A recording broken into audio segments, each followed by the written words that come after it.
This presentation provides farmers with information about options for managing livestock with alternative feed sources.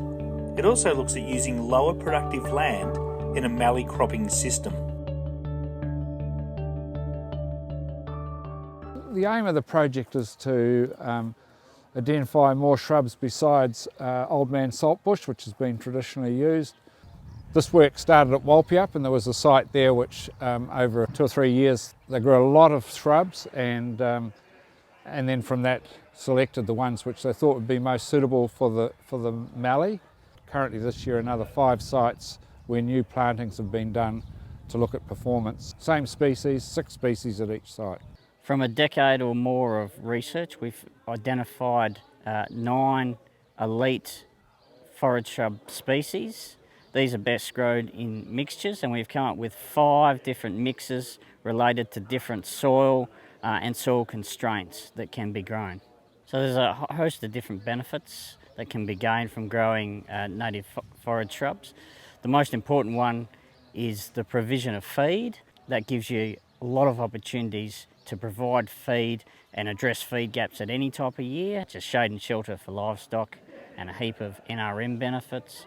As they're there the whole year round, they give good soil cover and soil protection, and they slow wind speed, so it gives you a heap of protection from soil erosion. They've got deep roots, so you get better water use, leading to less risk of salinity.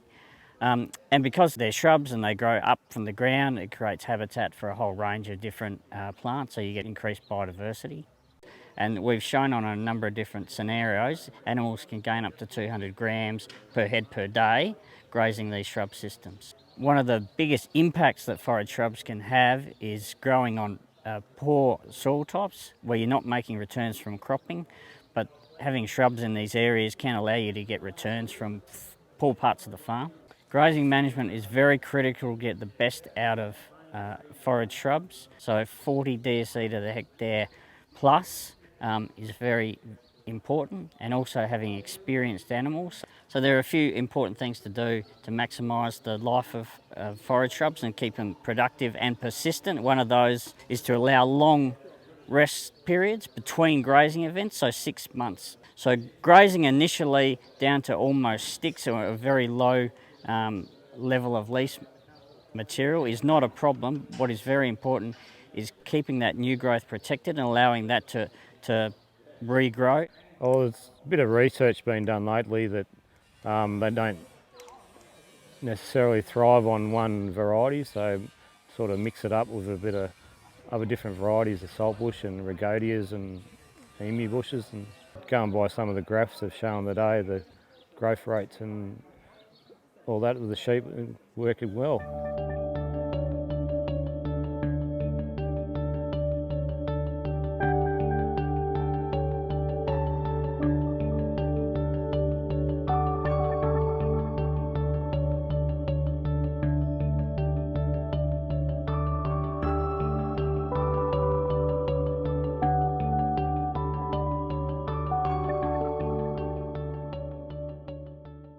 Authorised by Victorian Government, 1 Treasury Place, Melbourne.